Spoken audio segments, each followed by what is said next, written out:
Dabar turiu tokį klausimą kaip ir politinį ar geopolitinį. Amerika turi slaptą imperiją, per kurią valdo pasaulį. Tai nėra jokia sąmokslo teorija ir tai yra faktas. Jungtinės Amerikos valstijos tai yra tam tikra pasaulinė imperija. Galiu užtikrinti tai, kad daugiau ar mažiau, vienaip ar kitaip, Jungtinės Amerikos valstijos valdo absoliučią daugumą pasaulio valstybių. Netgi daugelis politologų ir istorikų teigia, kad Amerika veikia kaip neoficiali tokia pasaulinė imperija. Ji valdo per karinę hegemoniją pasaulyje, per finansinę ekonominę galią, per technologinį monopolį, kurį jinai turi, ir per populiarią kultūrą. Žiūrėkime. Amerikos armijoje didžiausias ir plačiausias karinis tinklas žmonijos istorijai. Tai leidžia Vašingtonui daryti tiesioginę įtaką įvairiems globaliems politiniams ir ekonominiams procesams. Kuo pasireiškia šita jos karinė galia? Analogų neturintis karinis biudžetas. Jokia pasaulyje valstybė neturi tokio karinio biudžeto. Jungtinių Amerikos valstijų karinės išlaidos yra didesnės už kitas 9 didžiausias armijas. Paimkim 9 didžiausias valstybės, kur daugiausia skiria paprasčiausiai ir vis tiek Amerikos vienos biudžetas bus didesnis už tas 9 kartu sudėjus. Aš žinau, kad jau JAV gynybos biudžetas pasiekė daugiau kaip trilijonas JAV dolerių. Trilijoną dolerių, supranta, trilijonas tai yra 1000 milijardų. Stokholmo tarptautinio taikos tyrimo instituto duomenimis Jungtinių Amerikos valstijų karinės išlaidos sudaro maždaug 20% viso pasaulio karinių išlaidų. 1/5 viso pasaulio karinių išlaidų. Antroje vietoje yra Kinija su 12,7%. Kinija net 13%. Antrą vietą neturi Amerika 20 ir daugiau procentų. Suprantate? Tai va biudžetas tas karinis. Pasaulinis Amerikos karinių bazių tinklas. Istorijai tokios geografijos bazių sudėstymą neturėjo jokia kita pasaulio imperija. Gyvenime niekas neturėjo. Aš žinau, kad Jungtinės Amerikos valstijos šiandien išlaiko daugiau kaip 750 karinių bazių ir objektų daugiau kaip 80 užsienio šalių visuose žemynuose. Kodėl? Klausimas. Jeigu nevaldo. Visuose žemynuose daugiau kaip 750 karinių bazių virš 80 šalių. Kam reikalinga? Suprantu, ten galia prie sienų savo kažkur aplinkui, bet visuose žemynuose išmėtytosios bazės. Ką tai reiškia? Toks tinklas leidžia Amerikos kariuomenį dislokuoti karius arba smogti bet kuriam žemės rutulio taške vos per kelias valandas, jeigu reikės gali trenktelti. Štai visi turi klausyti jūs. Jūrų kontrolė ir lėktuvnešiai. Jūrų kelių kontrolė. Pasaulio prekyba 90% priklauso nuo vandenynų. O Jungtinių Amerikos valstijų karinės jūrų pajėgos kontroliuoja svarbiausius jūrų kelius. Taip pat JAV turi 11 aktyvių atominių lėktuvnešių. Tie laivai veikia kaip mobilios karinės bazės. Vienas lėktuvnešis su visa savo aplinkui pagalbinė visa laivų ir povandeninių laivų veikia kaip mini karinė bazė. Mobili, kuri gali bet kur staigiai atplaukti. Kontroliuodama vandenynus, Jungtinės Amerikos valstijos garantuoja saugią globalią prekybą savo, ir savo tom valstybėm, kurios pagal ją, kaip jie vadina sąjungininkams, kurie pagal ją viską linksi galvą. Kitom jie gali visiškai užblokuoti prekybą arba tiekimą karo atveju. Alijansų architektūra, kolektyvinė gynyba. Jinai realiai vadovauja galingiausiam pasaulio kariniui blokui, NATO. Jis yra JAV valdomas, be jo dar 31 pasaulio valstybė priklauso tam blokui. Bet realiai tai vadovauja Jungtinės Amerikos valstijos. Be to dar naują bloką sukūrė AUKUS, JAV, Jungtinė karalystė ir Australija, Ramiajam vandenyne čia Kinijos atveju. Dar yra daug karinių sąjungininkų per dvišalės sutartis, tokias kaip su Japonija, su Pietų Koreja, su Izraeliu, su Naująja Zelandija. Taigi turi didžiausią sąjungininkų tinklą pasaulyje. Taigi karinė galia. Treptelt kojelė ir visi klauso. O tie, kurie neklauso, kokių 30 metų istorija, tik pasižiūrėkit, kiek šalių buvo užpuolusios Jungtinės Amerikos valstijos. Pavyzdžiui, Irako prezidentas Sadamas Huseinas sako, aš dabar naftą pardavinėsiu už eurus. Vokietija, Prancūzija, ura, sakė. Amerika sudaužė. Kur dabar Huseinas? Tas pats buvo su Libija padaryta, kuris pasakė, kad nebe doleris bus Afrikoje svarbiausia valiuta, bet kursim Afrikos auksinį denarą. Afrika atsiskaitė, jis tuo metu vadovavo Afrikos sąjungai. Kadafis. Kur dabar Kadafis ir Libija? Kas padaryta yra? Smūgiai Iranui, Venezuelai ir taip toliau. Antras dalykas, per ką valdo. Ekonominė ir finansinė hegemonija pasaulyje yra.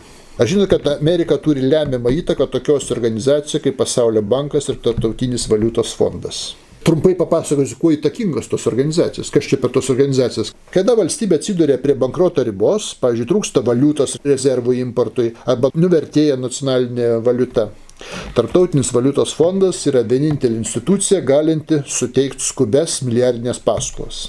Tarptautinio valiutos fondo vaidmuo buvo kritinis, pavyzdžiui, valdant 1997 metų Azijos finansinę krizę, paskui Graikijos skolų krizę, o pastaraisiais metais gelbėjant nuo defaulto tokias šalis kaip Argentina, Pakistanas. Taip pat užtikrina Ukrainos finansinį stabilumą karo sąlygomis. Būtent čia Tarptautinis valiutos fondas. Didžiausia šitų institucijų galia pasireiškia per sąlygas, kurias šalis privalo įvykdyti, kad gautų pinigus. Šios sąlygos yra realiai suvereniteto apribojimas, nes norint gauti paskolą, valstybė privalo pasirašyti susitarimą, taip vadinamą struktūrinio pritaikymo programą, kur įsipareigoja keisti savo įstatymus. O Pasaulinis bankas finansuoja didelius ilgalaikius projektus besivystančiose šalyse, nuo užtvankų, kelių, elektrinių statybų iki švietimo bei sveikatos apsaugos sistemų reformų. Ir kadangi vargingos šalis pačios neturi kapitalo, realiai šalis neturi kapitalo, modernizuoti reikia, atsilieka baisiausiai. Sprendimas duoti ar neduoti paskolą lemia, ar šita šalis galės modernizuotis ar ne.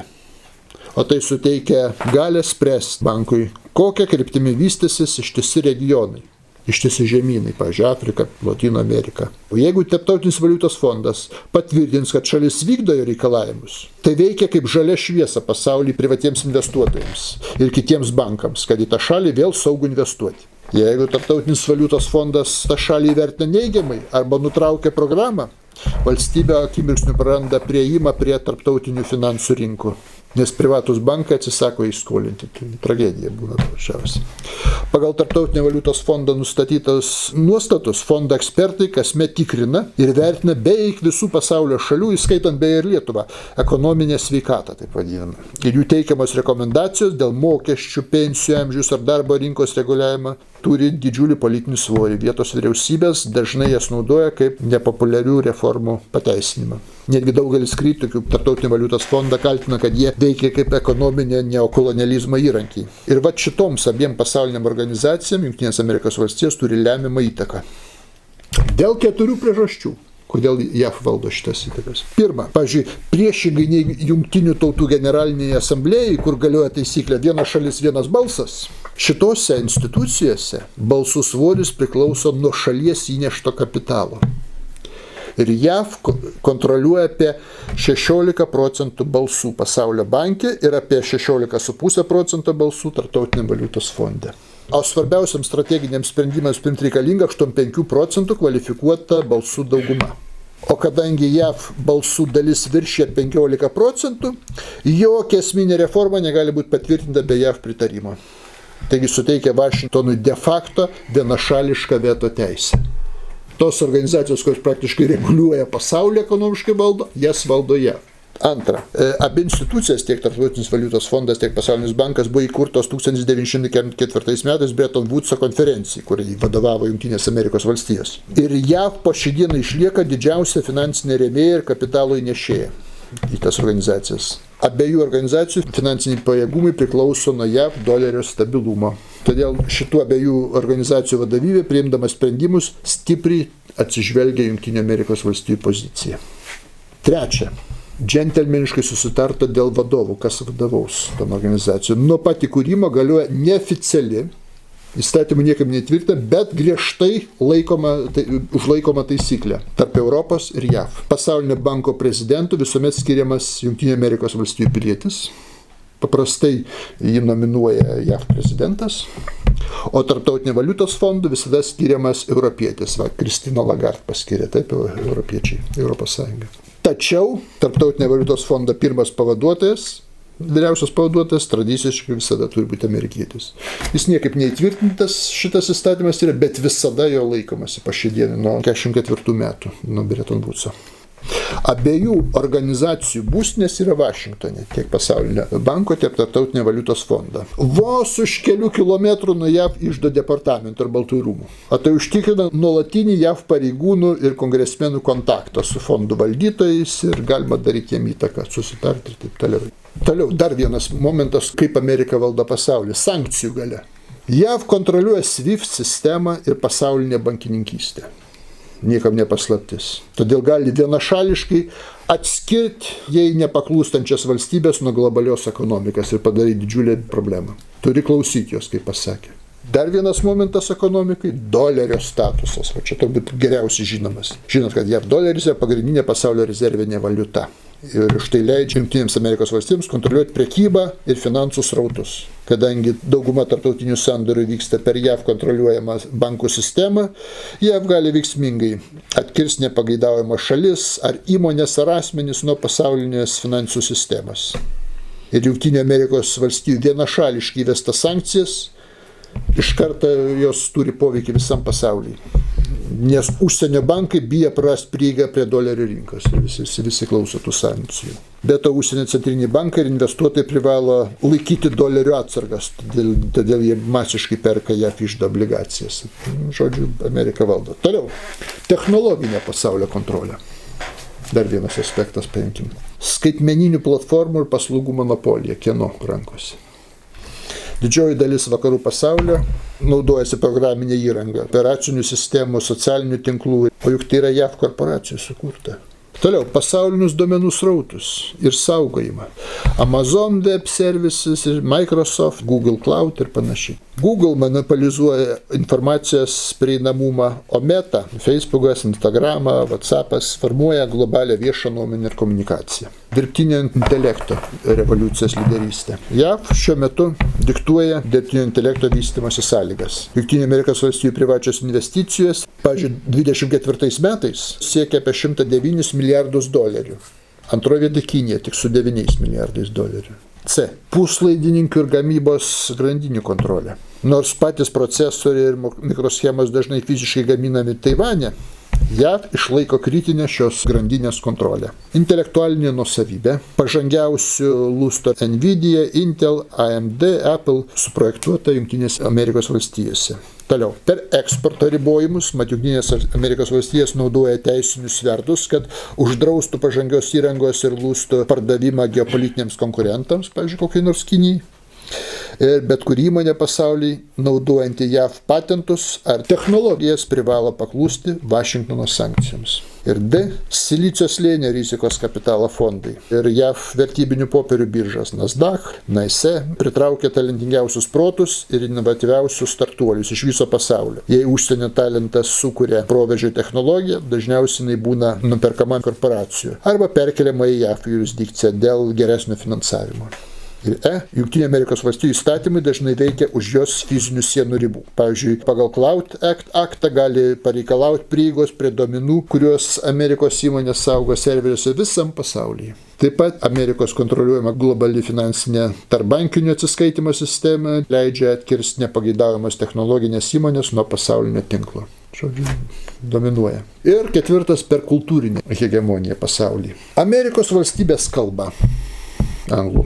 Gyvenimo būdas, populiarioji kultūra dominuoja pasaulyje.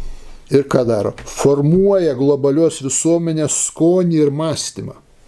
Dirba su žmonėms. Šitą įtaką vadinama minkštąja galia, soft power. Jinai neatsiejama nuo JAV geopolitinės galios.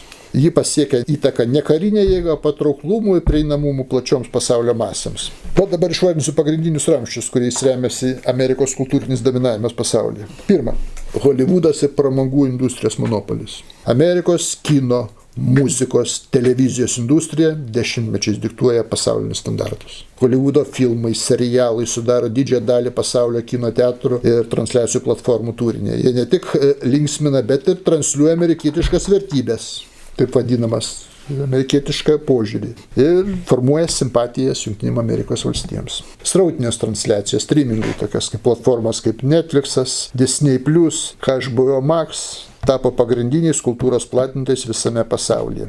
Toliau, Jungtinių Amerikos valstijų muzikos industrija. Pavyzdžiui, Grammy apdovanojimai, Billboardai, reiškia, išlaiko populiariosios muzikos lyderio poziciją. Amerikiečių atlikėjai formuoja pasaulinės madų ir elgesio tendencijas. Dėl Amerikos ekonominės ir kultūrinės galios, kuri pakeitė Didžiosios Britanijos imperijos įtaką, anglų kalba tapo faktiškai visuotinė pasaulio kalba. Dominuojanti kalba tarptautiniam versle, moksle, diplomatijoje, aviacijoje, internete. Anglų kalbos mokėjimas visam pasaulyje asocijuojasi su didesnėmis karjeros galimybėmis ir aukštesniu socialiniu statusu. Vartotojų kultūra ir prekės ženklai. Amerikietiškas gyvenimo būdas plinta per materialią kultūrą ir kasdienio vartojimo įpročius. Prekių ženklus ir simbolius. Pavyzdžiui, vairius tokios kompanijos kaip Coca-Cola, Starbucks, Nike parduoda ne tik produkciją, bet ir tam tikrą statusą bei identitetą. Reiškia, vartoti šitos produktus daugelį šalių reiškia būti moderniam. Toliau, per šventes. Tradicinės amerikietiškas šventės, tokias kaip Helovynas ar Padėkos diena ar Juodasis penktadienis, pastaraisiais dešimtmečiais buvo komerciškai eksportuotas ir integruotas į kitų šalių kultūras. Lietuvoje tai matom, ypač su Helovynu. Taip. Toliau, švietimas ir idėjų kalvė. Jungtinių Amerikos valstijų aukštosios mokyklos išlieka pasaulyje prestižiškiausias. Tai vadinama briliantinė lyga. 8 universitetai vadinami. Harvardas, Jeilis, Princetonas, Kolumbijos universitetas, Pensilvanijos, Brauno, Dortmundo ir Kornelio universitetai. Jie valdo $10 milijardų fondus. Tai leidžia finansuoti pažangiausius mokslinius tyrimus, pažangiausias laboratorijas su griežto studento atranka, kai priėmimo reitingas svyruoja tarp 3–7%. Įsivaizduojate tuos universitetus. O taip pat ir nepriklausantis tai briliantinį lygį kiti universitetai kaip MIT, Stanfordas ir taip toliau, reiškia, pritraukia 100 000 būsimų pasaulio lyderių, mokslininkų, verslininkų iš užsienio. 100 000 stoja ten, baigia grįžti į savo šalis. Jis suformuotas kaip amerikietiškas mentalitetas, dar užverbuota žvalgybo Amerikoje. Baigęs tokius prestižinius, jis bus versle lyderis, politikoje lyderis, didelis žmogus. Ir jie taip infiltruoja. Sugrįžta į savo šalis, baigia studijas, arba lieka dirbti globaliuose verslo struktūrose, jau persismelkia amerikietiškų mąstymo modelių, amerikietiška verslo etika. Viso to pasekmė, kad pasaulyje net ir tos valstybės, kurios yra antiamerikietiškos, vis dėlto kasdieniam gyvenime vartoja amerikietiško tipo kultūros produktus. Ir siekia panašaus amerikietiško materialinio standarto. Per šitos 4 dalykus, per karinę hegemoniją, finansinę ekonominę, per technologinį monopolį, populiarios kultūros monopolį, JAV realiai valdo pasaulį, taip kaip pasaulinė imperija. Tai yra Pax Americana. Tai yra faktas. Manau, kad pateikiau pakankamai įrodymų.